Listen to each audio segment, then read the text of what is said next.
গুৱাহাটী পৌৰ নিগমত কৰ্মৰত সাফাই কৰ্মচাৰীৰ যাতায়াতৰ সুবিধাৰ বাবে দুখন বাছ মুকলি গুৱাহাটী পৌৰ নিগমৰ মেৰুদণ্ডস্বৰূপ আৰু মহানগৰীখনক পৰিষ্কাৰ পৰিচ্ছন্ন কৰি ৰখা তথা গুৰুত্বপূৰ্ণ ভূমিকা গ্ৰহণ কৰি অহা নিগমৰ সাফাই কৰ্মচাৰীসকলৰ দৈনন্দিন যাতায়াতৰ সুবিধাৰ বাবে নিগম কৰ্তৃপক্ষই অশোক লিলেণ্ড কোম্পানীৰ দুখন বাছ ক্ৰয় কৰিছে আজি নিগমৰ জানশালা কাৰ্যালয় চৌহদত আয়োজিত এক অনুষ্ঠানত মাংগলিক কাৰ্যৰ মাজেৰে বাছ দুখন মুকলি কৰে নিগমৰ মেয়ৰ মৃগেন শৰণীয়াই এই উপলক্ষে নিগমৰ জানশালা বিভাগৰ কাৰ্যবাহী অভিযন্তা পংকজ চৌধুৰীয়ে আধৰুৱা অনুষ্ঠানত ভাষণ প্ৰসংগত মেয়ৰ মৃগেন শৰণীয়াই কয় বাছ দুখনে গুৱাহাটী পৌৰ নিগমৰ অধীনত বিভিন্ন স্থানত সাফাই কাৰ্যত নিয়োজিত হৈ থকা সাফাই কৰ্মীসকলৰ মনোবল বৃদ্ধি কৰাৰ লগতে সময় আৰু ধন উভয়ে ৰাহি কৰিব বুলি আশা কৰা হৈছে অনুষ্ঠানত নিগমৰ 5 নম্বৰ সংমণ্ডলৰ কাৰ্যবাহী অভিযন্তা হিৰণ্য কুমাৰ হাজৰিকাকে ধৰি কেইবাজনো বিষয়া অভিযন্তা পাৰিষদ অসীম শইকীয়া উপস্থিত আছিল উল্লেখযোগ্য যে গুৱাহাটী পৌৰ নিগমে প্ৰদূষণমুক্ত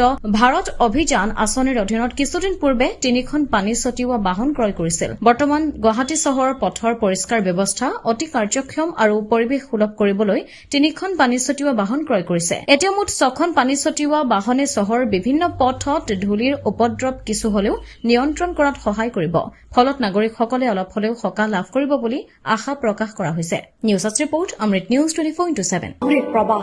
অসমীয়া সাপ্তাহিক কাকতৰ ডিজিটেল সংস্কৰণ অমৃত নিউজ